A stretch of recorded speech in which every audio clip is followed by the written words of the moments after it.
Okay, so while we do that, I'll just briefly go straight to the point. So today we are discussing how to negotiate and ace the interview. Negotiation is something that the negotiation phase of an interview is something that every candidate and even the HR look forward to, because it has to do with negotiating a whole lot of things, from running down from the salary to the benefits and everything that has to do with the role.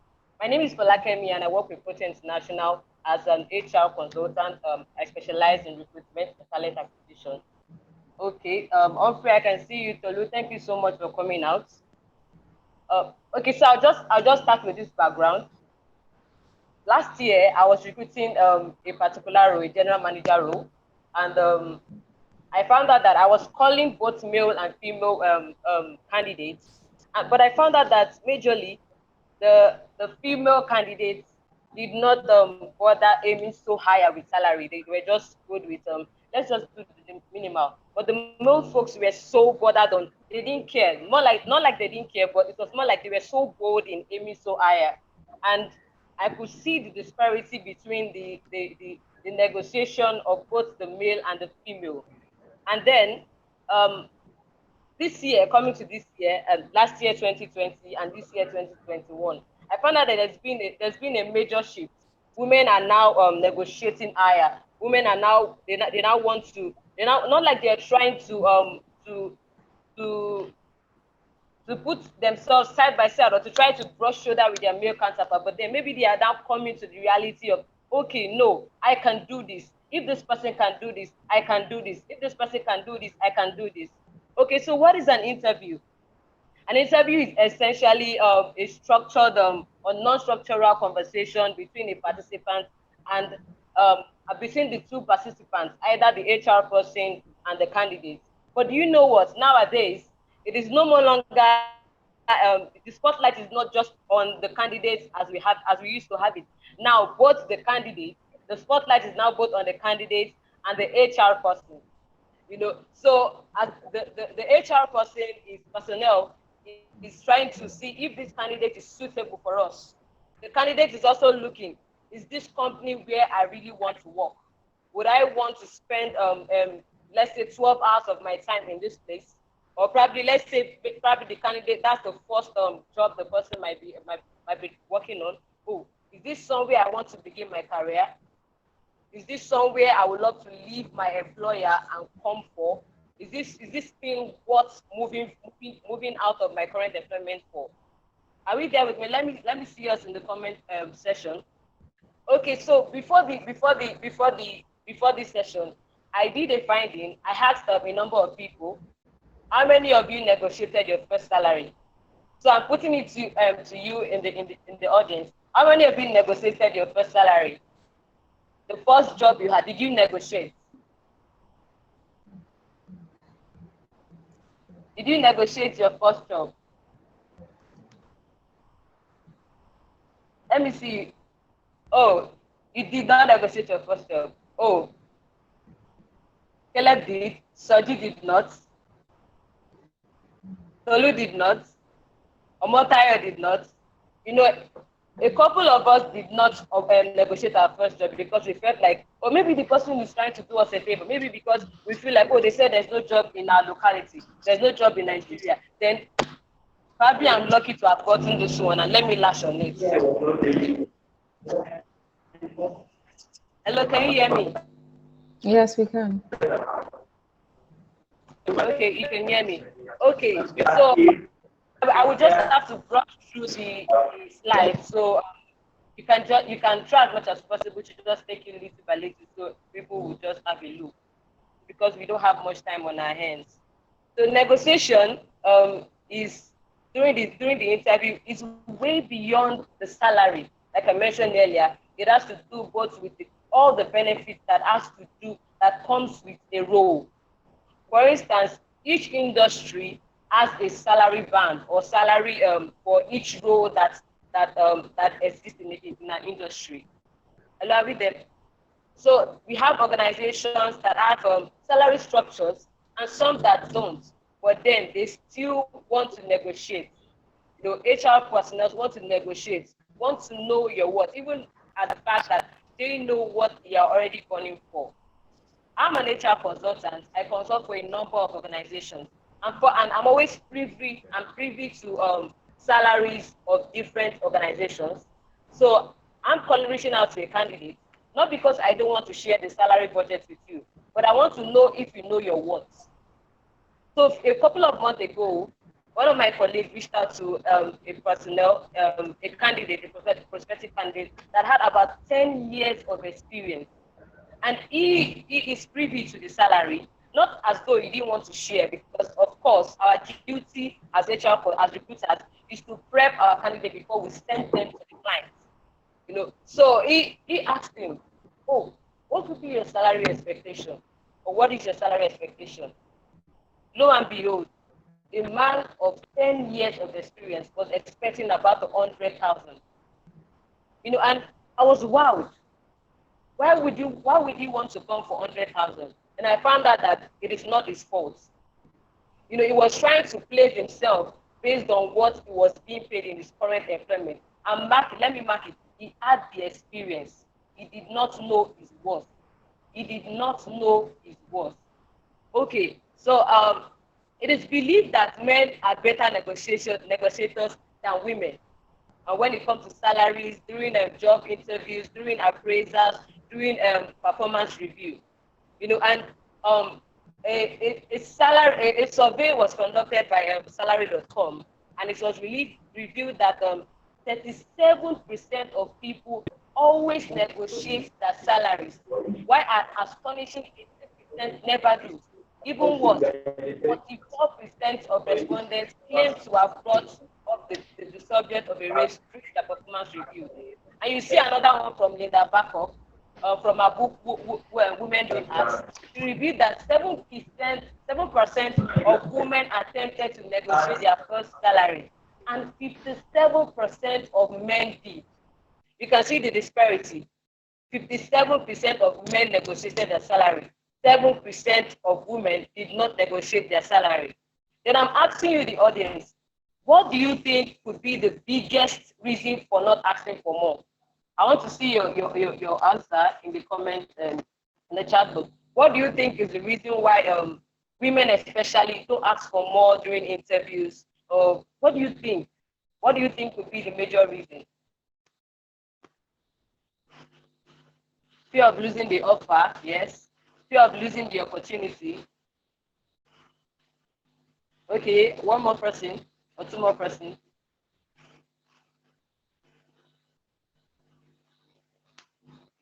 Okay, we'll just go with the ones that we've had. If you notice, yeah, financial status of the firm. Yes, Caleb is coming from another perspective.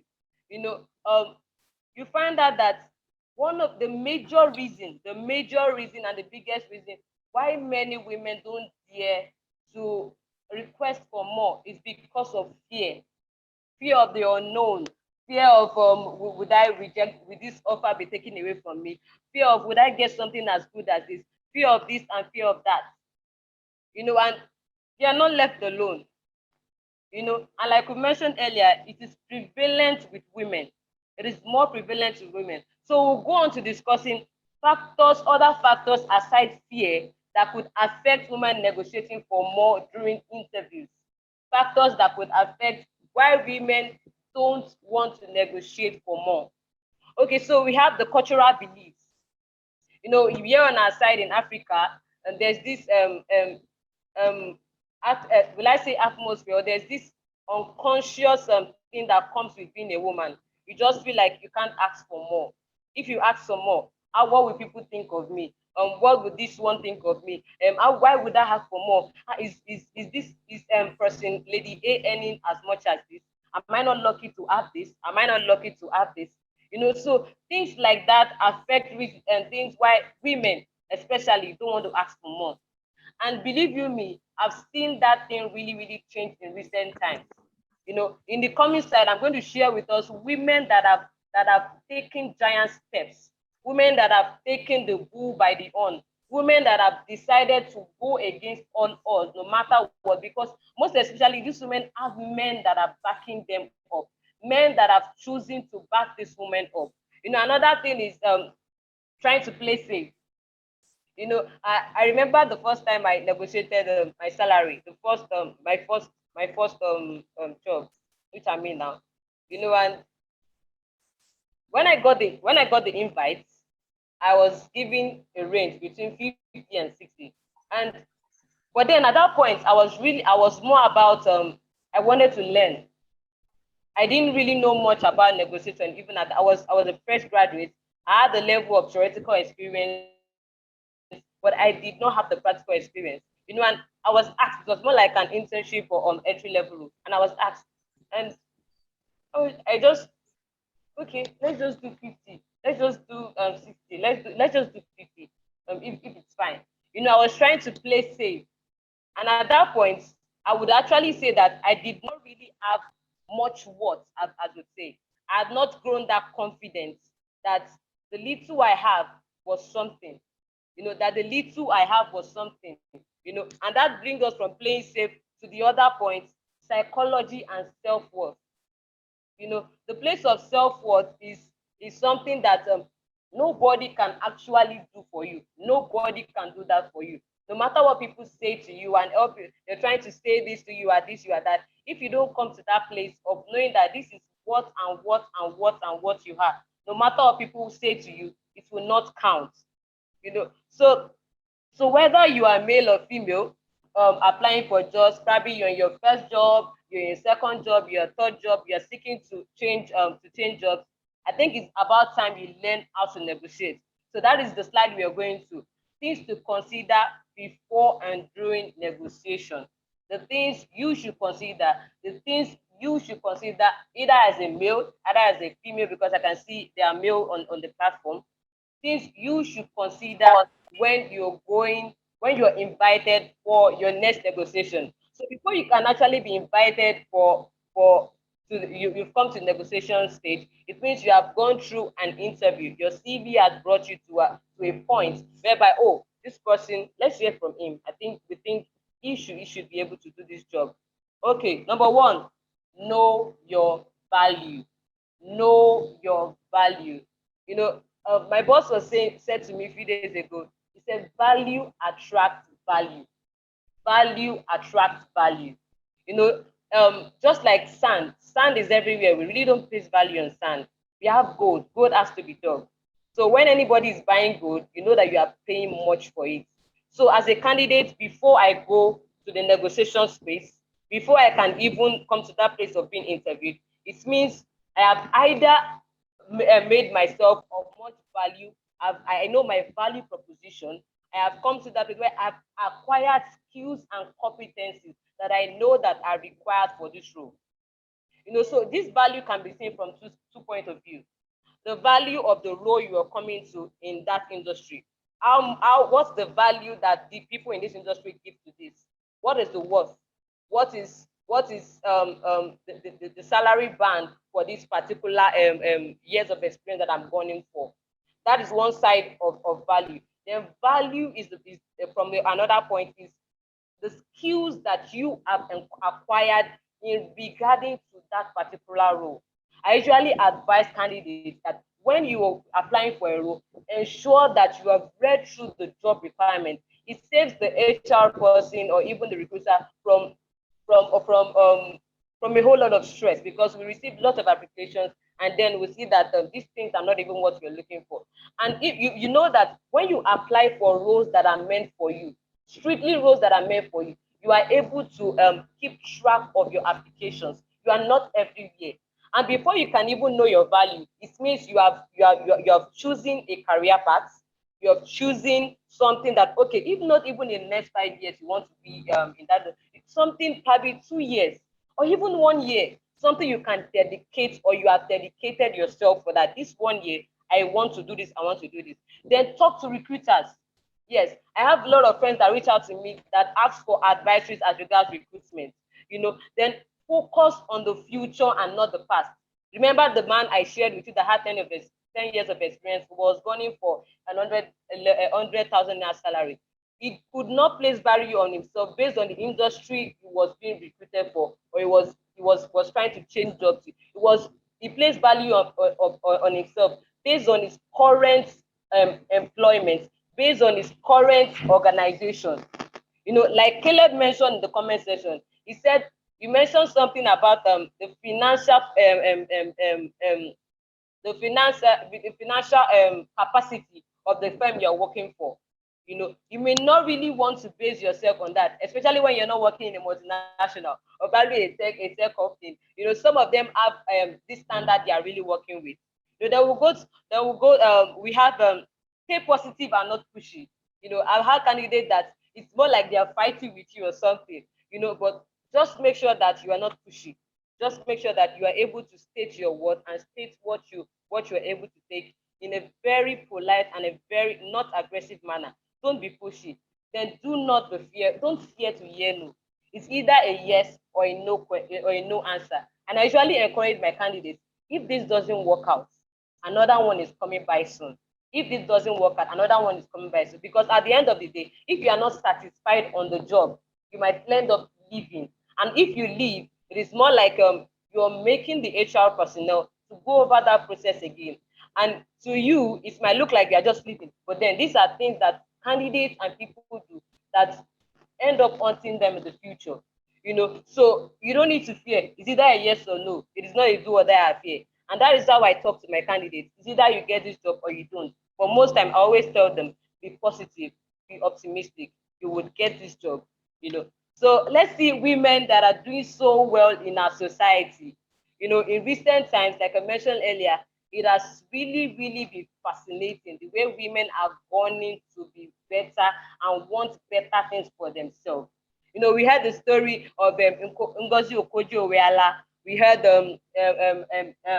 Kamala Harris. We've heard of Vivian. Vivian is doing so well in the pharmaceutical space. And we heard of Whitney Wolfe. She's the first self-made billionaire in the whole world right now, and she's 31 years of age. These are women that have negotiated their way, not minding what the cultural beliefs are, not minding what what people place worth on people, but then you must be able to place your own worth on yourself, not minding what people are saying. So I would love you to please run a poll. The second poll. I don't know if you can hear me.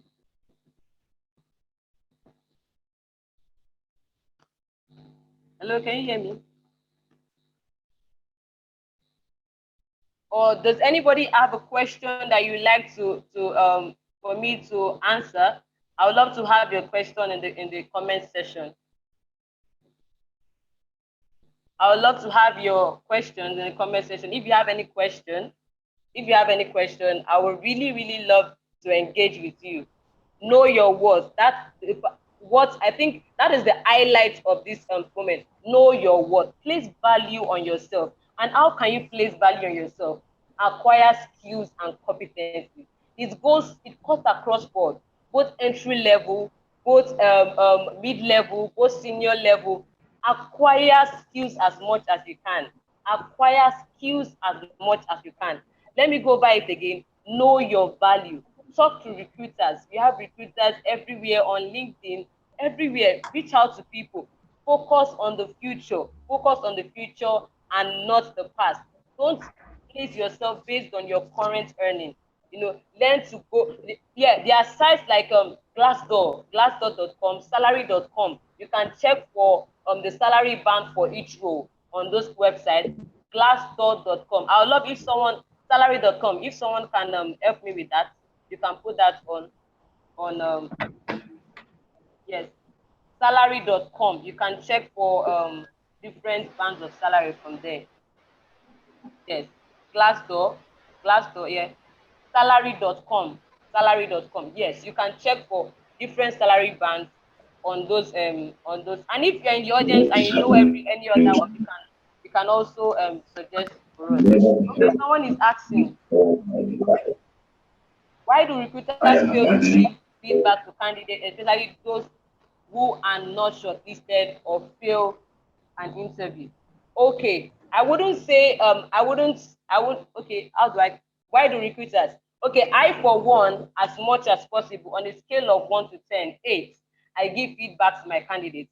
So what do? I may not be able to speak for other recruiters. So I'm putting a call through to a candidate. Then I know that there's a possibility whereby I might miss you, or maybe I might not be able to get back to you. Then I tell you, please reach out to me on WhatsApp with your name and the role I called you for, so I can give you a feedback. And sometimes it's not really the recruiter's fault. Some of them, it takes months. About last week, I put up a role, which was a junior role. It was clearly stated there that the requirement for the role is 1 to 2 years. But upon receiving applications, I saw that I began to see people with 5 years of experience, 10 years of experience, 11 years of experience. And I found out that, okay, if I start sending rejection mails to these people, they might feel, okay, are they trying to say I don't want it? But then I knew the salary. The salary is about 100,000 naira. And that is like, I knew those people would not be able to go for that. And that was even gross. Gross means before deductions are made. So I began to reach out to every one of them on LinkedIn and I say, okay, I'm about to send you a rejection mail, but this is the reason I'm sending you. It's not because you are not competent, not because you are not good for the role, but because you don't meet up the requirements as regards to the number of years that is required for this role. And people they really apologized for that and they referred me to people that that were good enough and had that number of years of experience. So some recruiters, not as though they don't want to, but then they probably find themselves in that situation, not getting back to and usually I encourage candidates that if you don't hear from a recruiter, let's say within the space of 1 week, send a text before you even put a call. Send a text. Oh, you called me so time, and I've not gotten a feedback from you. A sensible person will reply to that text. Then after you send the text, oh, you might want to do a mail. Probably the person reached out to you by a mail. Do a mail. Oh, so Folakemi, you reached out to me at this time for this particular role. Before putting a call through. So try sending a text. Try sending a mail. Try reaching out on LinkedIn, and then try putting a call through. So going through those lines of communication, I don't think you will come to that point whereby that person would most likely not want to give you a feedback. You will definitely get one. Another question. Okay. So another one is, who is it that why is supposed to be there? Why is it that some recruiters do not give reasons for rejection? Why is it that some recruiters don't give? I think I Do I, not, I yeah. explained that earlier. Okay, you've answered this. Okay. Yes. How do I gather the courage to ask for the kind of salary that I think I'm worth, although my current salary is relatively low? Okay. How do you gather courage? Like I said, Yes. how do you gather courage to ask for more? I said Yes. know your value. And like I mentioned earlier, value attracts value. So you are not asking for more because you feel, oh, I need to pay my house rent. I need to pay off some bills. Employers set up ventures because not just because they want, because they feel like, but because they also want to make profit. So if they are bringing anybody on board, it is someone that is going to add value to their organization.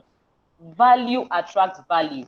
So let's say you picked up this skill, and I think I remember in either of Amarachi's slides when I came online, or the other speaker, Idiziri, there was something about she said mingling or trying to look for a community of people in your industry. These are things that when you belong to these kind of places and you belong to people of like mind, you begin to see that the courage in you begin to increase, as it were, begin to increase. You begin to find boldness to express yourself. You begin to find boldness to say that, okay, this is what I want, this is what I don't want. And a perfect example are the guys in the tech space. The guys in the tech space know that their skills and competencies are things that people, recruiters, organizations are gunning for now.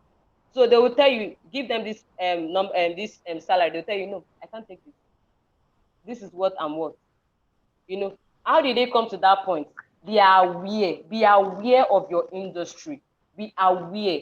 When you are aware of what is going on in your industry, you are aware of the salary worth, you are equipped with knowledge before you get to the negotiation table. It is what you don't know that the other person on the hand will use against you when you're negotiating. So be fully aware, be fully equipped before you come to the negotiation table. I hope that helps. Oh, yes. Okay, so do we have any other question for our speaker? We are coming to the end of this program. Questions for the speaker?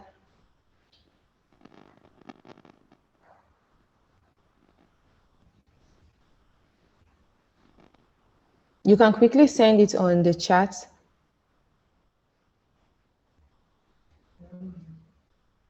Okay, so there are no more questions.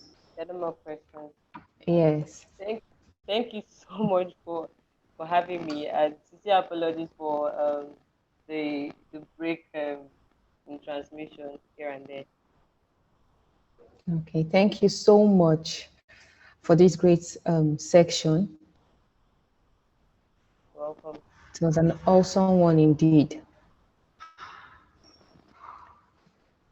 Okay, so thank you, Folakemi Oladimeji. Thank you, Amarachi Amechi. Thank you, Ebezi Eradi, and thank you, Bogdoze. The section were powerful, insightful, knowledgeable, and it was awesome.